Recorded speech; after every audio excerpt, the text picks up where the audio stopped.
One of the most promising teams in 2023, Aston Martin, is coming with another upgrade of the AMR23 in the upcoming GP.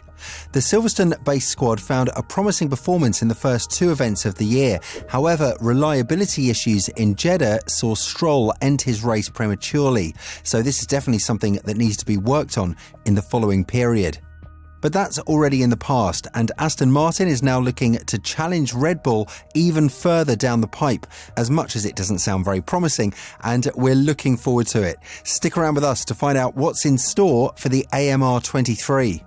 The initial rumours about the Australian GP upgrades surround the rear wing of the AMR23. Although they were initially set to hit the Silverstone-based car in Azerbaijan, now it seems like the green Red Bull, as it's called jokingly by Wolf and Horner, will get a bit more boost in Australia, with Aston Martin currently having a rear wing that suits more the Brackley-based squad's zero-pod design. Why, you may wonder?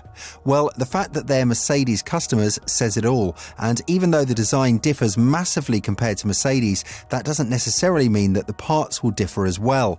Apart from the engine, Aston Martin purchases a huge amount of parts from Mercedes, and the one they currently have is larger near the floor, which affects airflow through the diffuser of the car. This does suit the W14 more given their controversial design, but the Aston Martin's car requires a rear wing, which will generate more drag, and that's something that will be targeted with the new upgrades.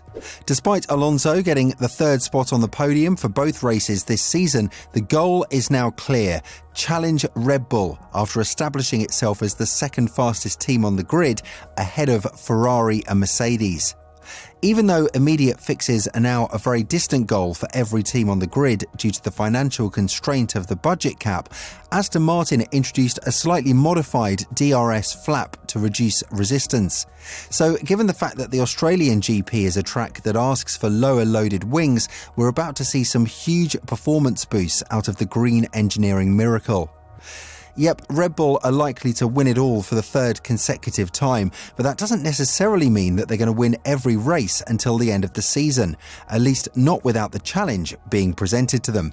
And as the second fastest team on the grid, one couldn't help but wonder, where does Aston Martin find all of that pace and performance? And even more importantly, how did they make such a huge leap compared to where they were as a team in the previous 2 years? It seems like the front axle that Red Bull and Aston Martin are using is preventing the porpoising trigger, something that Dan Fallows has likely learned from his former colleague Adrian Newey. But there are other parts in which Aston Martin is likely to find more performance down the road, such as the displacement of the gearbox and the rear suspension. These two parts are being provided by Mercedes, with Aston Martin believing that due to the nature of these parts and the design of the AMR23, the car is bleeding performance and isn't revealing its full potential. So even though it sounds very bizarre, Mercedes is the team that is currently holding down Aston Martin from unlocking its full potential with the car. Had Aston Martin mounted the gearbox and the rear suspension from Red Bull, then the story would have been very different. And who would have thought that Mercedes is able to slow down a team by providing them with their original parts? If we compare the 2022 and 2023 race pace in Jeddah, we'd see that Aston Martin is the team that gained the most pace. Then comes Williams, which was basically the order of the team's improvements in the first two races of the season compared to 2022. The rear wing update is very important for Aston Martin from another aspect as well, such as the straight line speed advantage. If you look at this chart, you'll see that Red Bull is the team that has the biggest advantage once the DRS flap on the rear wing is open, and Aston Martin isn't that much behind the Austrian team.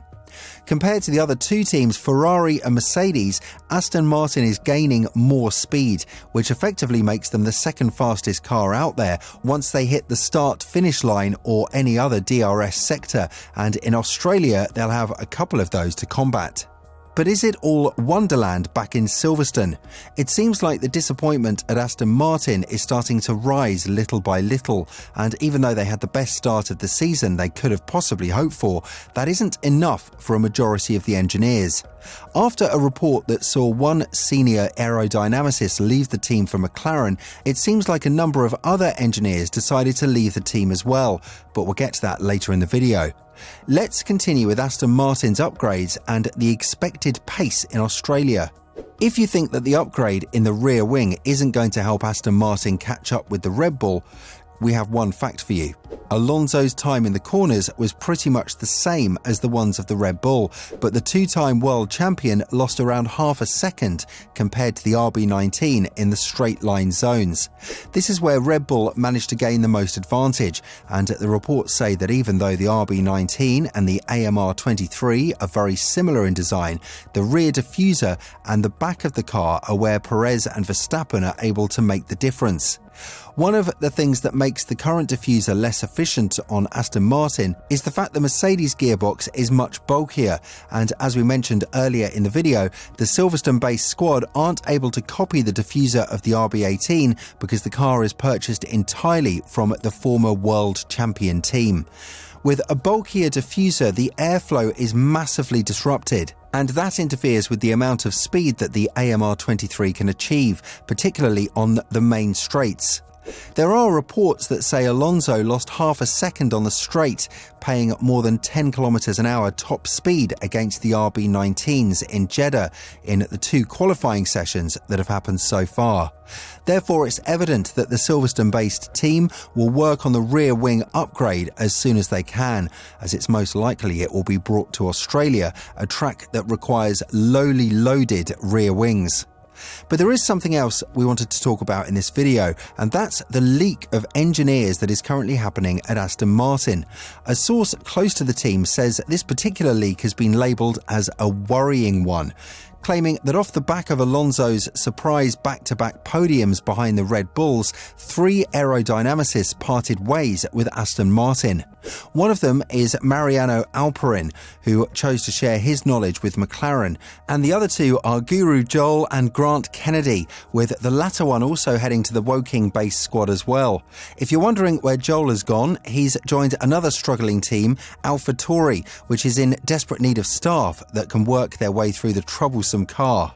But it seems like Aston Martin isn't worried about the departure of this staff because they were important for the development of last year's car, and their role in Alonso's recent success isn't as huge as we'd originally anticipate.